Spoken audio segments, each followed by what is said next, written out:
So, why is it necessary to write a personal statement or statement of purpose? Why the hell is it necessary?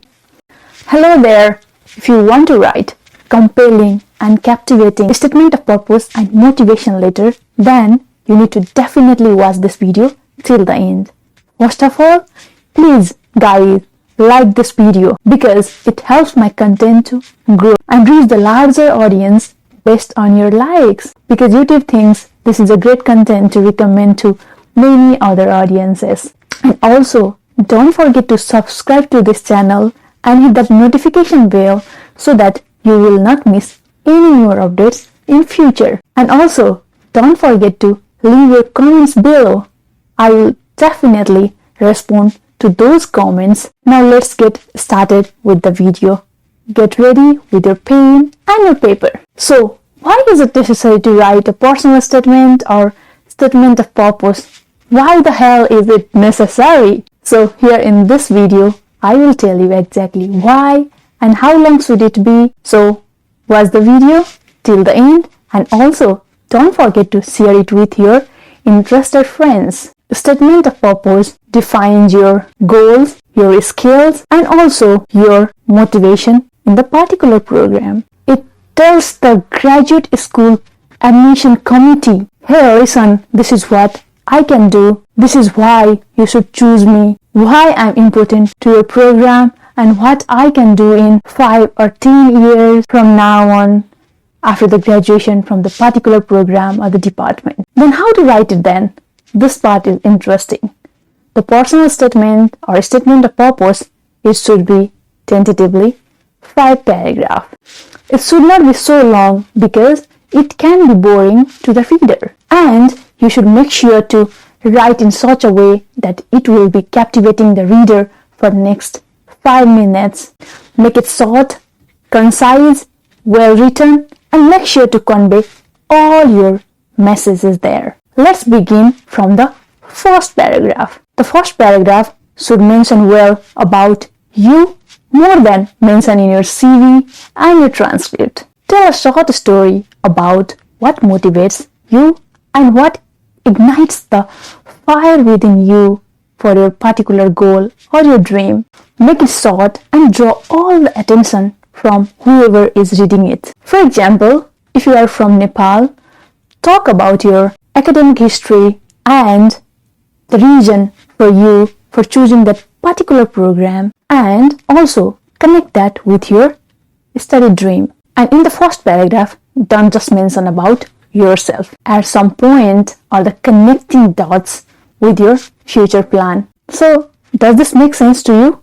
If yes, let me know in the comment section below. Now, let's move on to the second paragraph. In the second paragraph, you need to mention in detail about your academic goal and your technical interest. So for example, in my case, while I was writing, I wrote about my inclination towards the field of agriculture and also wrote about my past academic history, which is directly connected with the field of study that I am currently studying. So you should make such a statement that connects your past study with the study program that you are going to apply to. Focus heavily on your technical interest and why you are particularly interested in that one. And in the third paragraph, mention about your technical interest and your future goal. So the connection between these two. And all the academic interests that you mention in the second paragraph must align with your future plan or your goals. So by future here, I mean your future in the particular department that you are going to apply to. For example, in my case, when I'm applying to a particular department, I can say that my inclination towards the field of agriculture, and particularly when I'm applying to Korea, I want to learn about the innovative agricultural techniques in the field of agriculture and farming, and I want to learn more and take that knowledge back to my country. So I can mention about this thing, and we can also mention that we are going to collaborate with Dr. Blah and Blah to do the blah and blah research. So that can be also helpful. So in the third paragraph, mention about your technical interest and your future goals. And all the interests that you mention in the second paragraph must align with the goals in the third paragraph. So by the future, I mean your future in the given department. So if you're applying to a particular department, there will be certain professor doing some sorts of research in that department. So at first, you have to do a thorough research about the kind of research that particular professor is doing.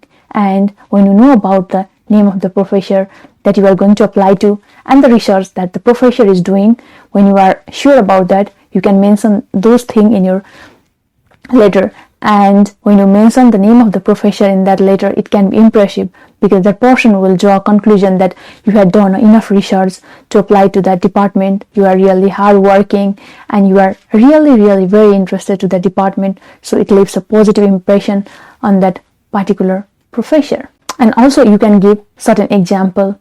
For example, in my case, my field of study is agriculture. So when I am applying to South Korea for the field of agriculture, I can also mention about learning the new innovative farming systems and technology here in South Korea and take back to my country. So I can incorporate that into my motivation letter or the statement of purpose. And for you guys, if you are applying from the different field of study, you can find similar connecting dots which you can add to your personal statement, and that can be impressive for the reader. So guys, was it helpful so far? Let me know again in the comment section, and if you have forgotten to like or subscribe to my channel, please don't forget to do that, because in future I'll be coming up with more interesting videos. And you know guys, if you give me thumbs up on this video, YouTube will think that this is a valuable content, so it will continue to recommend to more prospective candidates. So yeah, that will help me grow more to a bigger audience. So yeah, support me guys by liking this video and also subscribing and commenting below. So in your fourth paragraph, you are going to talk about your future academic goal that you have talked in the previous paragraph with your future plan after 10 or 5 years after your graduation. So you are going to relate those two things here in the fourth paragraph. So when you do that, the person who is going to read your personal statement or your statement of purpose is obviously going to be impressed by you. They will be impressed that this person has a certain future plan or some kind of planning, and this person seems to be ambitious, and this person seems to be really interested to study that particular field of interest. So this increases your chance of being selected from those pool of applications. So from this, I can say your third paragraph is about your future in the particular department that you are going to apply, and your fourth paragraph should be about your future after your graduation. So mention accordingly, make a tentative plan. I know future is uncertain and we are not going to say everything about what we can do in the future, but we can just make a tentative plan and mention it here in an impressive way, so that the person reading our personal statement will be reading it with certain kind of interest, and that can be like impressive for him, and which can increase our chance of being selected as a graduate student. So in the fifth paragraph, anticipate and praise. See yourself and mention yourself as being selected in the future, and yeah, praise about the department, the school, about the city and the country of your university.